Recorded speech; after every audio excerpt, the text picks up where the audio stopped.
Buenas tardes a todas y a todos.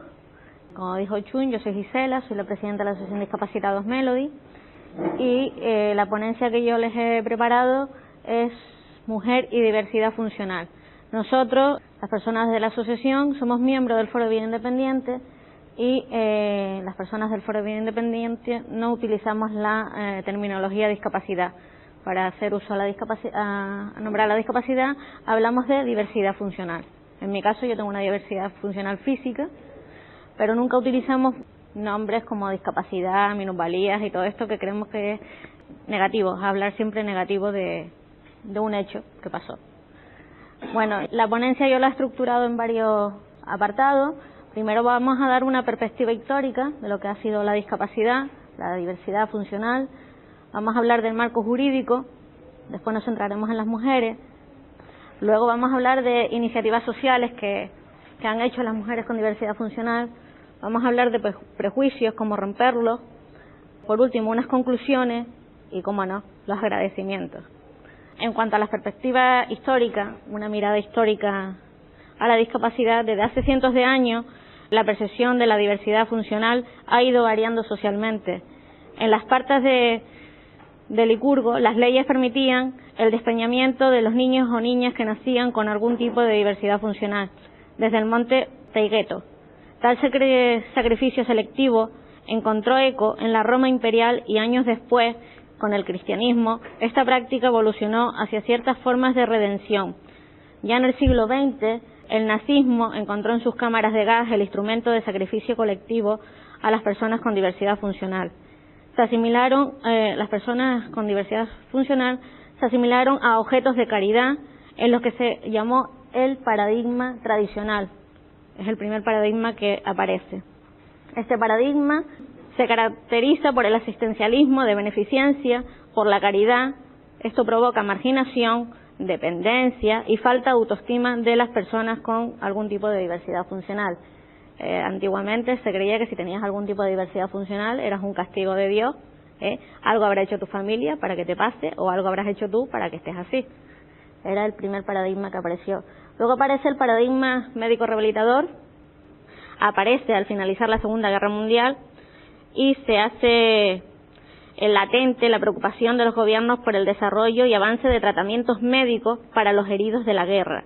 En este contexto se desarrolla este segundo paradigma, cuyo modelo llega a la conclusión que el problema de la diversidad se localiza en el individuo, la persona, ya que es su deficiencia y en su falta de destreza en donde se localiza el origen de sus dificultades. Así se explica que los intentos de resolver las situaciones hayan pasado fundamentalmente a través de la intervención profesional de especialistas de la medicina, educadores, formadores, etcétera.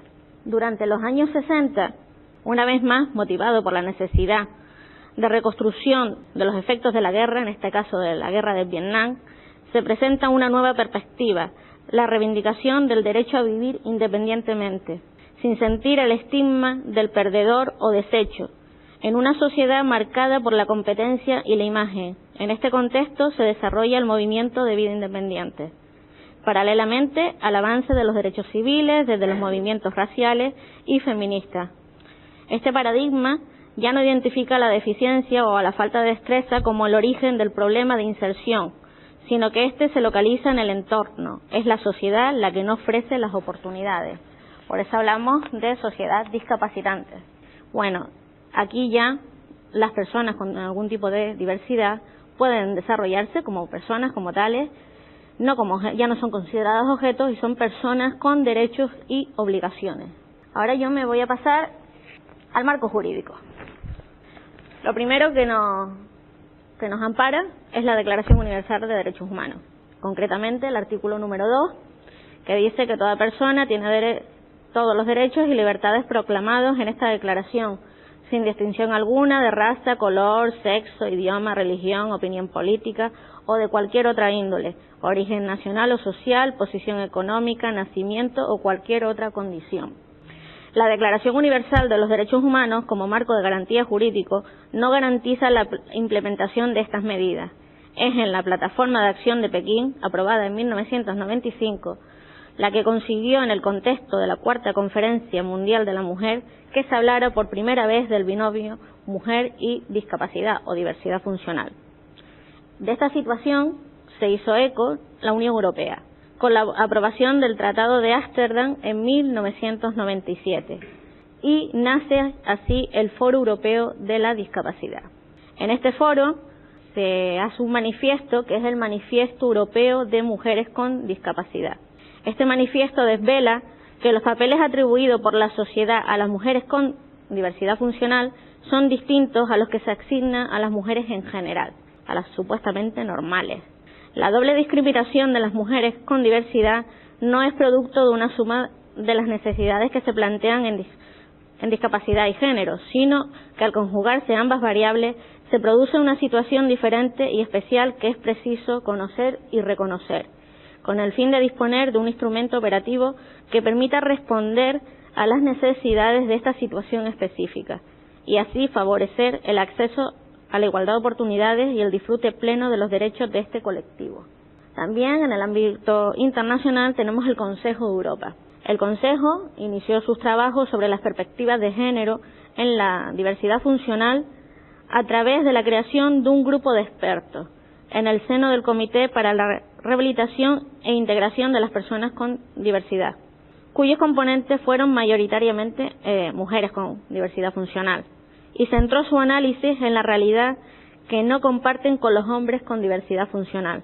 Los trabajos del grupo de expertos finalizaron con el informe La discriminación ejercida contra las mujeres con discapacidad o diversidad funcional, aprobado por el citado comité en su reunión anual a octubre de 2002. Ahora llegamos a las Naciones Unidas. Bueno, en cuanto a las Naciones Unidas, lo que hay que destacar es que se hace la Convención de Discapacidad que fue aprobada, ratificada por España en el 2007.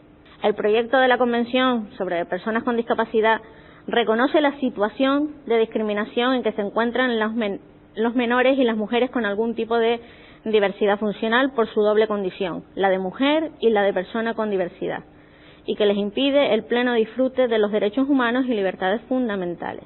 Ya centrándonos a nivel nacional, como muchas de las discriminaciones se producen por considerar que las leyes tienen carácter neutro, consolidando de este modo las situaciones de desigualdad entre hombres y mujeres, se promulgó la Ley 30 de 2003 del 15 de octubre sobre medidas para incorporar la valoración del impacto de género en las disposiciones normativas que elaboran el Gobierno, que exige la obligación de someter toda norma de la Administración General del Estado a un informe preceptivo sobre el efecto que producirán en la vida de los hombres y mujeres. La iniciativa social se ha incorporado a la acción social del Estado, aunque las mujeres con diversidad funcional han tenido una incorporación más tardía. En la década de los 90 se crea en Cataluña, con carácter pionero en Europa, la primera asociación de mujeres con diversidad funcional. Este enfoque se refuerza con la celebración de la Cuarta Conferencia Mundial de Pekín de las Naciones Unidas para el avance social de las mujeres en 1995, generándose desde entonces en nuestro país el movimiento de asociaciones de mujeres con diversidad funcional. Bueno, a raíz de esto, en España el año pasado sale el Plan Nacional de Intervención, Plan de Acción 2007 para las mujeres con diversidad funcional. El espíritu de este plan y las medidas de carácter positivo y transversal que promueva estarán guiadas y fundamentadas en los siguientes principios: no discriminación, igualdad de oportunidades, acción positiva, transversalidad, vida autónoma, participación, normalización, accesibilidad universal, diseño para todos y todas. Que yo sepa, este plan no se hizo absolutamente nada en España, solo se puso en el papel. No se hizo absolutamente nada. Y fíjense si era importante que solo lo hicieron para el 2007. Parece ser que en el 2008 no existíamos. Parece ser. O ya estaba todo solucionado.